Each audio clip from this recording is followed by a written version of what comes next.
Η εμφανίση του Κυρίου και της Θεοτόκου στον Άγιο Σιλουανό. Θα κάνω μια μικρή εισαγωγή περί των εμφανίσεων του Χριστού στον άνθρωπο γενικά. Πώς εμφανίζεται ο Χριστός. Γιατί υπάρχει αυτή η δυσκολία να εμφανιστεί ο Χριστός στους ανθρώπους. Στη συνέχεια θα αναφερθούμε στις εμφανίσεις του Κυρίου και της Θεοτόκου στον Άγιο Σιλουανό. Και τέλος, θα κατακλείσουμε έτσι αυτό το σύντομο λόγο μας με μια σημαντική συνέπεια αυτών των εμφανίσεων του Κυρίου στον Άγιο και τη σημασία τους για τον ίδιο και την Εκκλησία γενικότερα.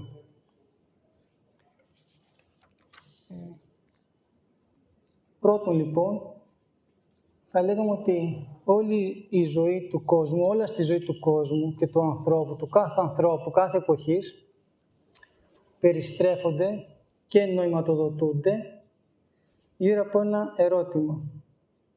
Το περί Θεού ερώτημα. Γύρω από το Θεό, την ύπαρξή Του και τη γνώση Του. Αν υπάρχει ο Θεός και πώς μπορούμε να το γνωρίσουμε. Την προσέγγιση Του. Πώς προσεγγίζεται ο Θεός. Είναι έμφυτη τάση στον άνθρωπο και ο καθένας το ξέρει από την εμπειρία του αυτό, να αναζητά το πρωτότυπό Του. Είναι η κοινή ιδιότητα που όλοι έχουμε. Να θέλουμε να γνωρίσουμε Αυτόν κατ' εικόνα και καθομοίωση το οποίο πλαστήκαμε. Το αναζητάει κάθε ανθρώπινη ψυχή από μόνη της. Έχει αυτή την έφεση στο εσωτερικό της. Όμως, η πράξη της ζωής μας βεβαιώνει πως δεν είναι τόσο απλά τα πράγματα. Και εδώ υπάρχει μια δυσκολία. Πως ο Θεός, ενώ θέλουμε να Τον βρούμε, θέλουμε να Τον γνωρίσουμε, θέλουμε να Τον προσεγγίσουμε, θέλουμε να Τον κατανοήσουμε, παρά τα αυτά, αυτό δεν είναι τόσο εύκολο να συμβεί. Πως ο Θεός αποκαλύπτεται μόνον και δεν ανακαλύπτεται. Φανερώνεται κάποτε, αλλά δεν φαίνεται. Θεόν ουδή σε ώρα και πόποτε, γράφει ο Ευαγγελιστής Ιωάννης. Πως ο Θεός κάποτε κάπως μπορεί να γίνει αντιληπτός, αλλά όχι κατανοητός. Πως μας είναι περισσότερο μια ερώτηση, απορία, αμφιβολία ή θαυμασμός παρά απάντηση. Και αυτό είναι ένα σκάνδαλο τώρα στην περιέργειά μας. Να θέλουμε να το γνωρίσουμε, να το προσεγγίσουμε, να το βρούμε και σε εισαγωγικά να μην το αποδέχεται. Είναι ένα βάσανο στην ανθρώπινη επιθυμία μας. Είναι μια πρόκληση στην ανάγκη μας να γνωρίσουμε το Θεό. Πώς όμως προσεγγίζεται ο Θεός? Ίσως η ερώτηση η ίδια αξίζει περισσότερο από την απάντηση. Και έχει περισσότερη αλήθεια και από την ίδια την απάντηση. Παρά τα αυτά όμως θα μπορούσαμε να κάνουμε ένα έτσι μικρό επενιγμό. Πώς προσεγγίζεται ο Θεός. Πριν όμως από αυτό, πριν τον επενιγμό της προσέγγισης του άκτιστου και άγνωστου Θεού, μπορούμε να κάνουμε μια μικρή αναφορά πώς προσεγγίζεται ο άγνωστος αλλά κτιστός κόσμος. Εν πολλοίς και ο φυσικός κόσμος, η κτιστή πραγματικότητα, μας είναι άγνωστη. Δεν θα κάνουμε έτσι τώρα, δεν θα πούμε μαθήματα φυσικής, γιατί ούτε ειδικός είμαι, ούτε και το θέμα μας είναι σχετικό, ούτε ο χρόνος επαρκεί. Όμως, πολύ γνωρίζουμε ότι στο συντριπτικό του ποσοστό, ο κτιστός κόσμος μας είναι άγνωστος. Γνωρίζουμε μόνο, λένε οι επιστήμονες, το 4%. Το 96% μας είναι άγνωστο. Και επειδή μας είναι άγνωστο, λέμε ότι είναι σκοτεινή ύλη και σκοτεινή ενέργεια. Επίσης, ο κτιστός κόσμος έχει μια άλλη ιδιότητα. Θα έλεγαμε έτσι αντιστοιχεί και στο Θεό. Εκεί που πάμε να βρούμε κάτι και να το γνωρίσουμε, αυτό μας αποκρύπτεται. Όταν λέμε πάμε να γνωρίσουμε ένα σωμάτιο και να βρούμε τη θέση του, όσο περισσότερο προσδιορίζουμε με ακρίβεια τη θέση του, τόσο αποτυγχάνουμε σε άλλα χαρακτηριστικά του, όπως είναι η ορμή του, η ταχύτητά του. Είναι η αρχή της απροσδιοριστίας, του Heisenberg. Επομένως, ούτε το γνωστό κόσμο, το κτιστό κόσμο, μπορούμε να γνωρίσουμε όπως εμείς θέλουμε, να το κατανοήσουμε.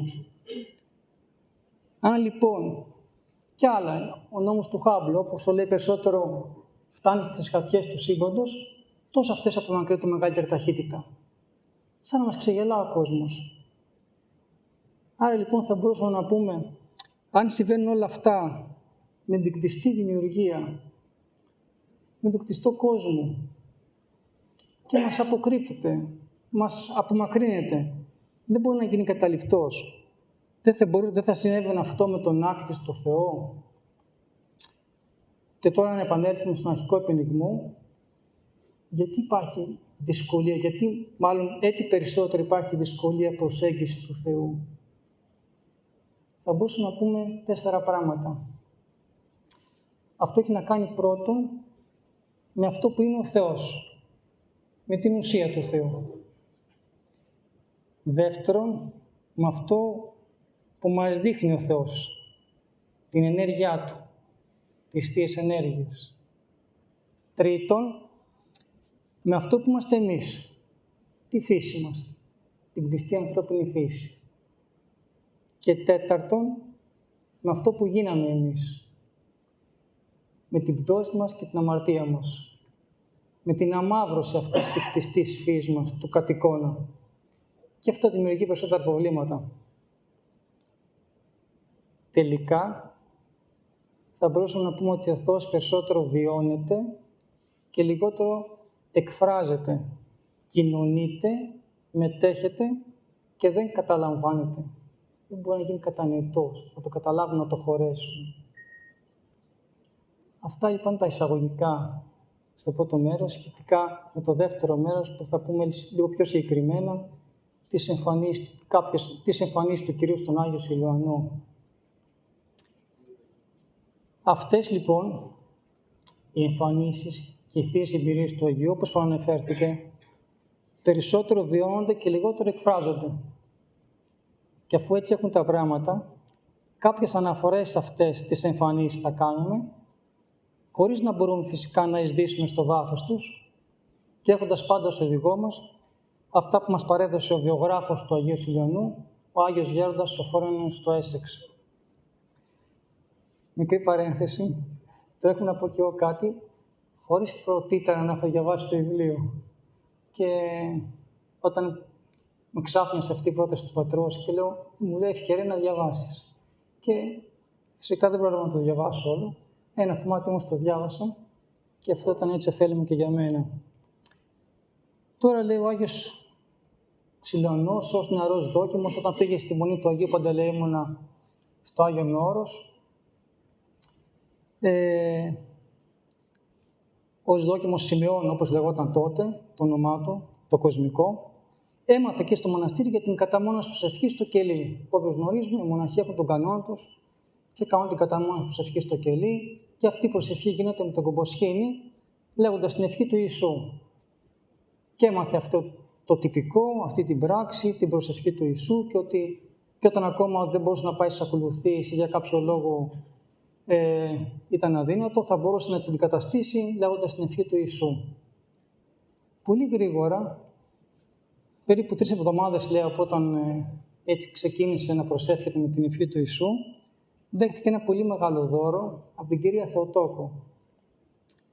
Ένα βράδυ, λέει, καθώς προσευχόταν μπροστά στην εικόνα της Υπεραγίας Θεοτόκου, τότε αισθάνθηκε ότι η προσευχή εισέδησε στην καρδιά του και άρχισε πλέον να τελείται από μόνη της, συνεχώς, ασταμάτητα. Δηλαδή, απέκτησε το χάρισμα της αυτενέργητης καρδιακής προσευχής.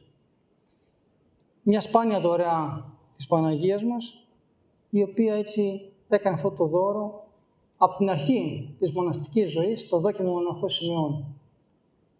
Αυτή ήταν η αρχή των θείων εμπειριών του. Κατόπιν όμως, από αυτής της θείας δωρεάς, άρχισαν και πειρασμοί. Τώρα εμείς θα σταχυολογήσουμε κάποιες συγκεκριμένες στιγμές από αυτά που αναφέρει εδώ και ο βιογράφος Άγιος Σοφρόνιος και σε αυτές θα σταθούμε, χωρίς να πούμε τώρα διεξοδικά το βίο του.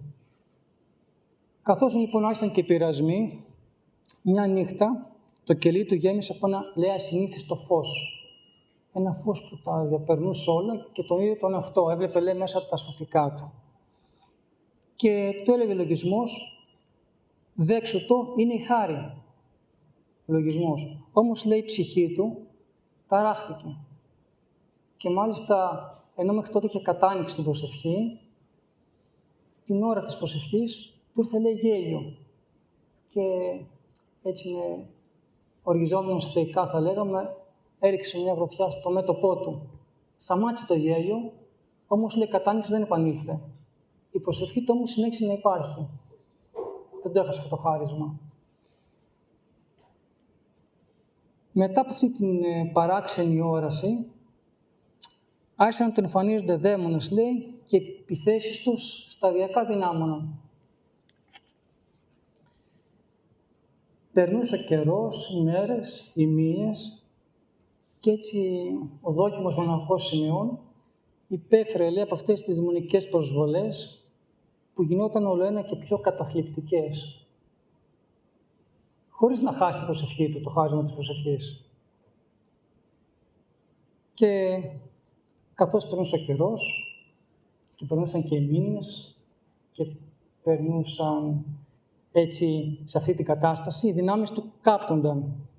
Ο φόβος της απώλειας και η απόγνωση μέσα του μεγάλωναν, που έφεραν έτσι τέτοιους λογισμούς, απελπισίας οι δαίμονες. Η φρίκη της απελπισίας κυρίβε το είναι του.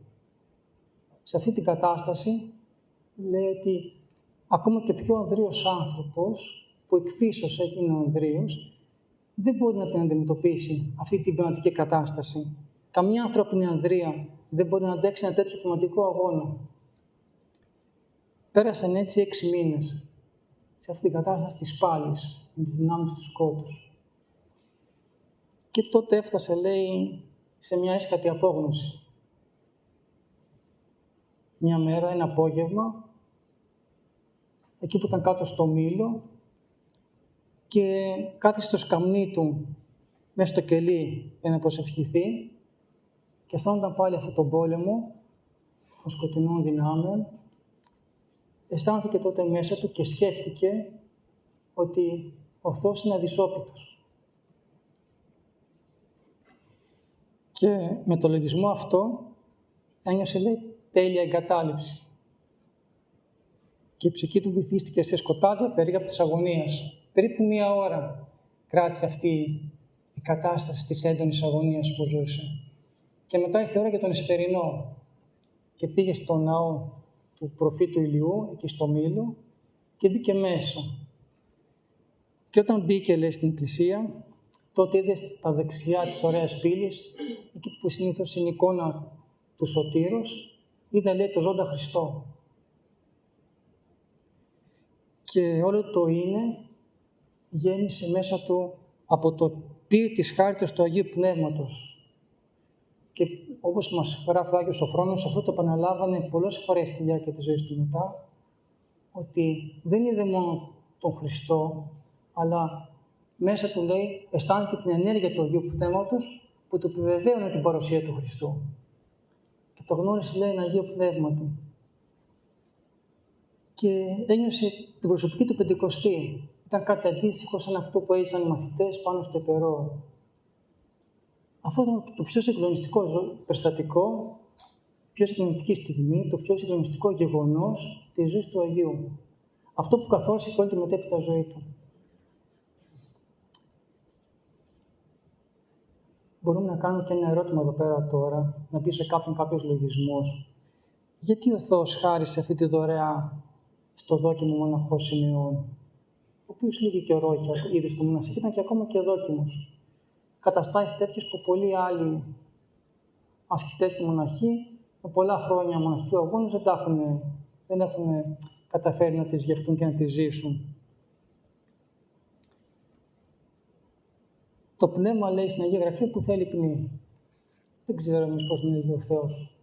Όμως, αν θα θέλαμε να πούμε κάτι, θα μπορούσαμε να πούμε ότι αυτό είναι η συνέργεια της Θείας Χάριτος και του αυτοξουσίου του ανθρώπου. Αιτία, λέει, της μεγάλης ή μικρής δωρεάς του Θεού στον άνθρωπο είναι η απάντηση του ανθρώπου στην ενέργεια της Χάριτος, την οποία ο Θεός προγνωρίζει. λέει κάπου ο Απόστολος Παύλος εκεί στους Ρωμαίους, «Ους προέγνω ο Θεός», δηλαδή «ους προέγνω και προόρισε συμμόρφους της εικόνος του Υιού αυτού». Αυτούς που ο Θεός προγνωρίζει, δηλαδή, ότι θα ανταποκριθούν θετικά σε αυτή τη χάρη του, σε αυτούς και δίνει αυτό το μεγάλο δώρο, συνεργούντας βέβαια της ανθρώπινης ελευθερίας.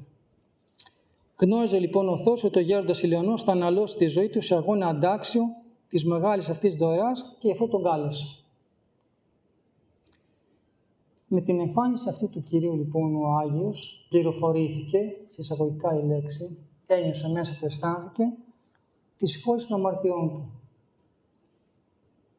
Χάθηκαν όλες αυτές οι φλόγες του Άδη που ως τότε τον περιτριγύριζαν. Έπαψαν τα βάσανα που ζούσε επί μισό χρόνο, περίπου 6 μήνες.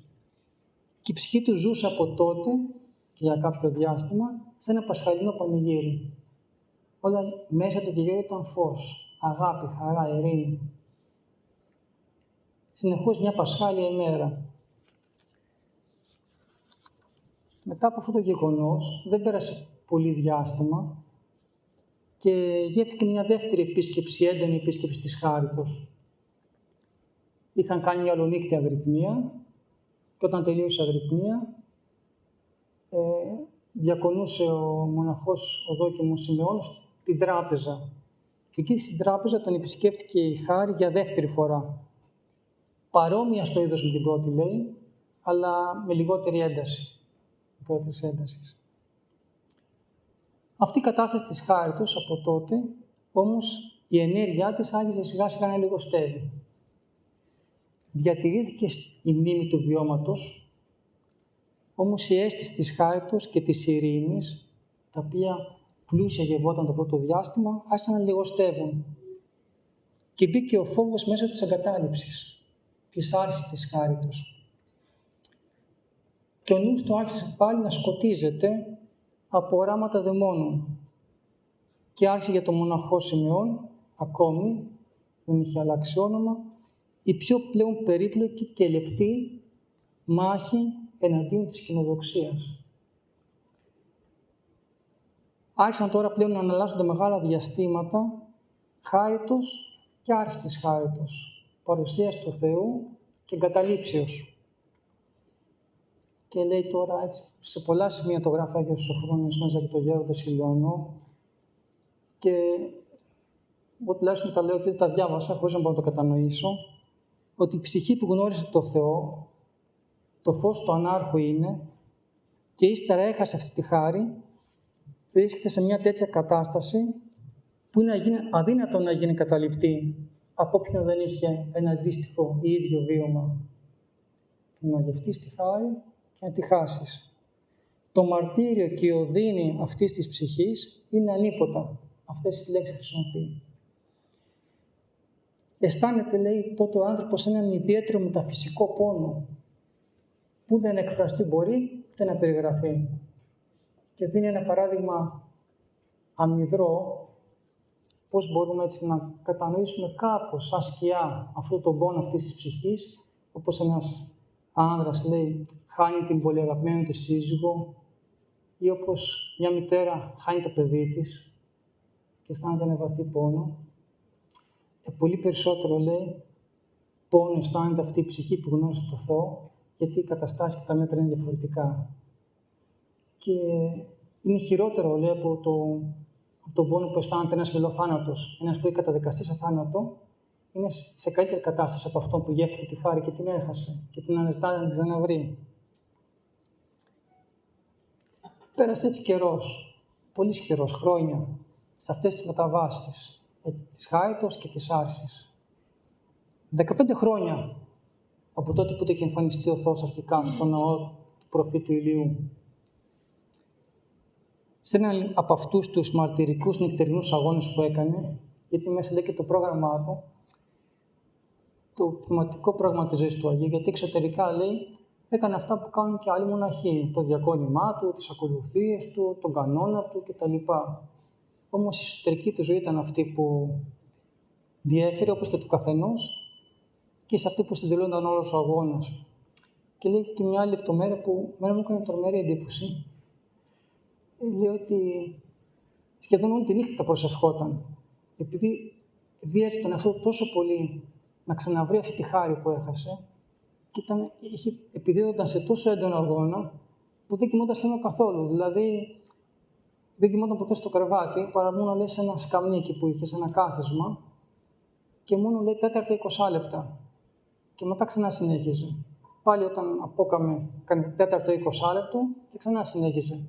Σύνολο λέει σε όλο το 24ωρο, αν κατάφερε να κοιμηθεί 2 ώρες. Και το γράφει και σε περισσότερα από ένα σημείο. Πέρασαν 6. Ναι. Πέρασαν 15 χρόνια και σε μια τέτοια μαρτυρική νύχτα, ενός τέτοιου επίπονου και έμπονου αγώνος, όταν παρόλες αυτές τις προσπάθειές του για καθαρά προσευχή, είχε πειρασμούς και δεν μπορούσε να προσευχηθεί καθαρά, τότε λέει σηκώθηκε από το σκαμνί του ο Άγιος Ηλιονός για να κάνει μετάνοιες. Και μπροστά στην εικόνα είδε μια γιγάντια μορφή ενός δαίμονα, ο οποίος τον παίρνει να την προσκυνήσει. Τότε αισθάνθηκε μεγάλη θλίψη, οπισθοχώρησε και ξανακάθισε πάλι στο σκαμνί του. Και με θλιμμένη έτσι την καρδιά του, ψιθύρισε, θα λέγαμε, στον Κύριο. Λέει, Κύριε, βλέπεις πως θέλω να προσευχηθώ με καθαρό νου, αλλά οι δαίμονες δεν με αφήνουν. Δίδαξέ με τι πρέπει να κάνω. Και τότε άκουσε στην ψυχή του την απάντηση του Κυρίου, που του είπε, οι υπερήφανοι πάντοτε έτσι υποφέρουν από τους δαίμονες. Και επανήλθε ο Άγιος και είπε, Κύριε, δίδαξέ με τι πρέπει να κάνω για να ταπεινωθεί η ψυχή μου. Και τότε άκουσε την απάντηση του Κυρίου, κράτα το νου σου στον Άδη και μην απελπίζεσαι. Έτσι, μία από τις παρομοιώδεις φράσεις που είναι συνδυασμένες με τον Άγιο Ηλιονό. Κράτα το νου σου στον Άδη και μην απελπίζεσαι. Και τότε, λέει, παρότι δεν ήταν, ας πούμε, όπως την πρώτη φορά που εμφάνισε όλο χαρά και όλο τέτοιο, αυτή η εμφάνιση του Κυρίου, όμως η καρδιά του αισθάνθηκε πως ο Κύριος είναι σπλαχνικός απέναντί του. Ότι ο ίδιος ο Κύριος πλέον τον χειραγωγεί, τον καθοδηγεί.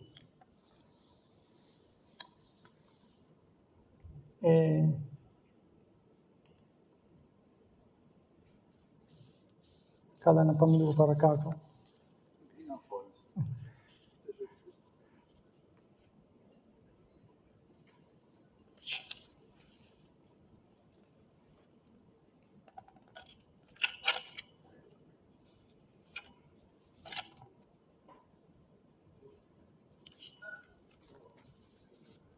Γνώριζε πλέον ο ίδιος, όχι αφηρημένα, από την απάντηση αυτή του Κυρίου, κράτα τον νου στον Άδη και μην απελπίζεσαι, γνώρισε, λέει τότε, όχι διανοητικά, στον νου του ήρθε απάντηση, αλλά δεν γνώρισε διανοητικά, αφηρημένα, αλλά οντολογικά, μέσα στην ψυχή του, ότι η υπερηφάνεια είναι αυτή η καταστρεπτική δύναμη που απομακρύνει τους ανθρώπους από το Θεό.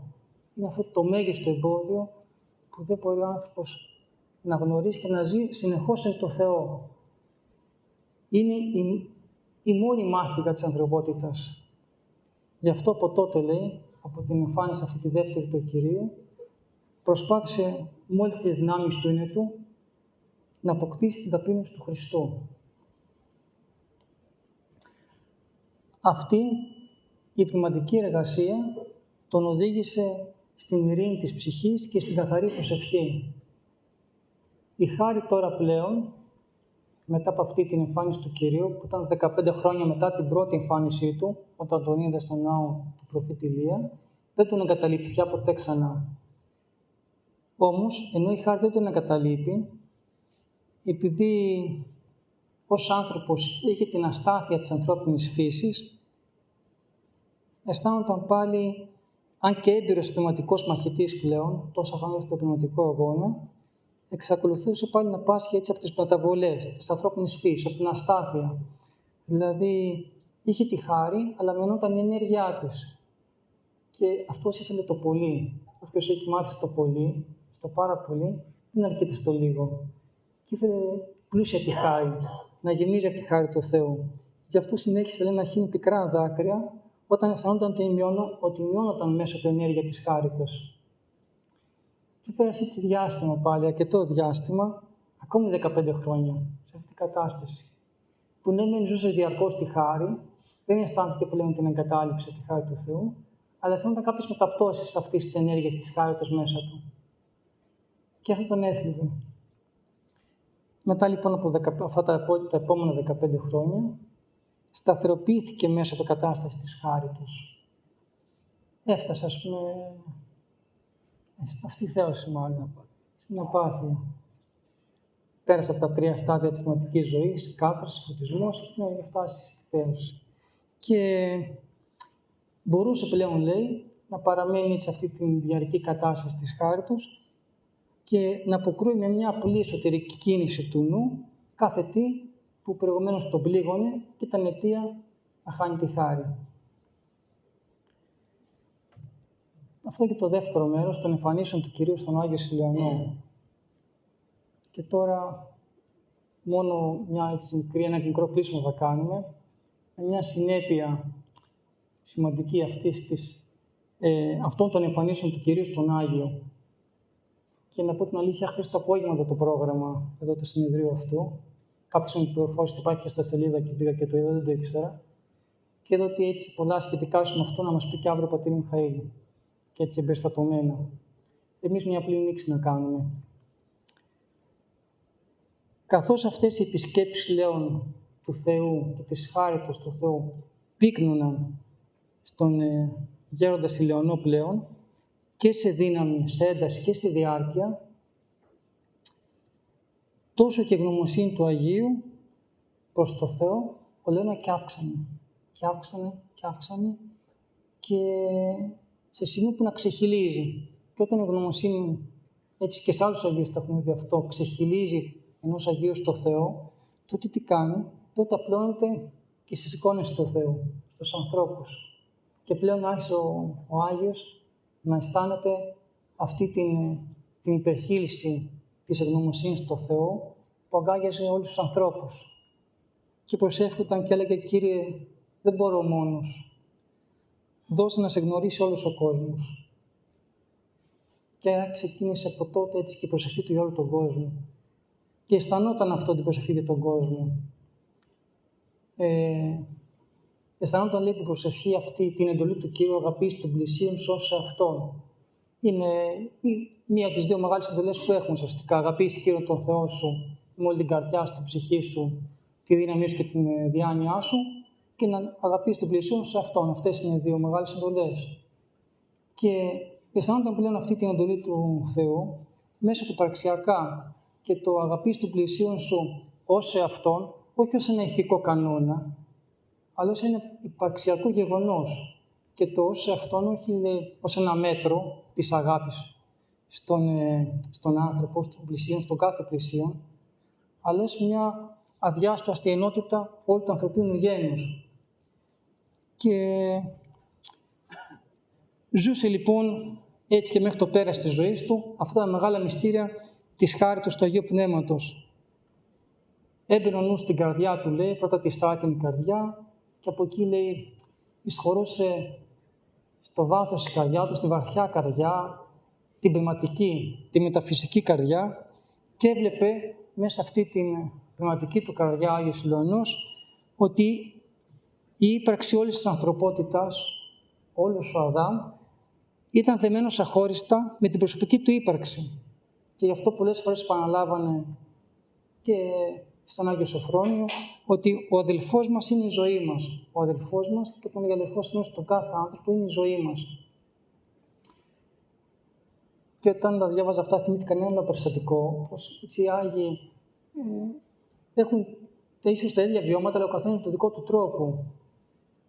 Το οποίο είναι και λίγο σχετικό. Κάποτε, λέει, όταν ήταν ο Άγιος Παΐσιος έγινε εδώ στον κόσμο στη Σουρωτή και ερχόταν έτσι κόσμος να τον δει, να τον συμβουλευτεί, είχε έρθει και μια κυρία, δεν θυμάμαι, ένας κύριος από την Κόνιτσα,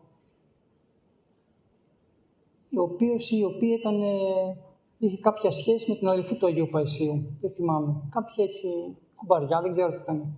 Και σκέφτηκε αυτός όταν έφτασε εκεί στον Άγιο, στον πατέρα Παΐσιο τότε, να του πει οτιδήποτε, για να τον προσέξει λίγο περισσότερο και να του δώσει λίγο χρόνο και προσοχή, ότι ξέρετε, εγώ είμαι κουμπάρος με την αδερφή σας, ας πούμε.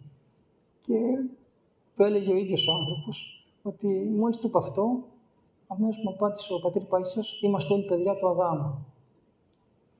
Για τον Άγιο ήταν όλοι το ίδιο, ήταν όλος ο κόσμος ένα. Και έτσι το έκοψε αυτή τη φορά που είχε. Και το θυμήθηκα τώρα, καθώς διάβαζα αυτά για τον Άγιο Συλλεωνό. Και με αυτό να κλείσουμε δηλαδή, ότι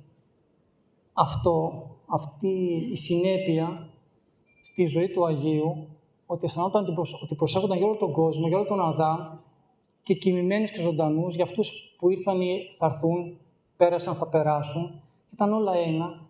Είναι αυτό που λέμε, ζει στο μυστήριο της Εκκλησίας. Αυτό είναι η Εκκλησία.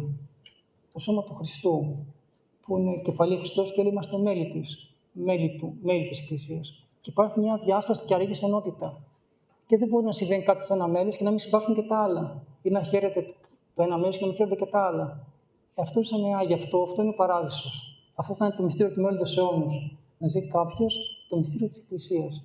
Αυτοί οι Άγιοι, αυτές οι ευλογημένες ψυχές, αξιώθηκαν να ζουν αυτό τα του παραδείσου, που τότε θα τα ζουν βέβαια καθαρά και έκτυπα, να τα προγεύονται σε πολύ μεγάλο βαθμό από αυτή τη ζωή. Να ζουν αυτό το μυστήριο της ενότητας των ανθρώπων, της κοινωνίας των ανθρώπων μεταξύ τους και με τον Χριστό. Και, αν επιτρέπετε, και τώρα θυμάμαι και στον Άγιο Πορφύριο κάτι αντίστοιχο συνέβη. Λένε, αν θυμάμαι καλά και δεν κάνω λάθος, ότι η τελευταία φράση του Αγίου Πορφύριου ήταν «Η ναός είναι εν». Η ναός είναι εν. Να είναι όλοι ένα. Το μυστήριο της Εκκλησίας. Το μυστήριο του μέλλοντος αιώνος. Όλοι οι πιστοί ένα πράγμα μεταξύ τους και με τον Χριστό.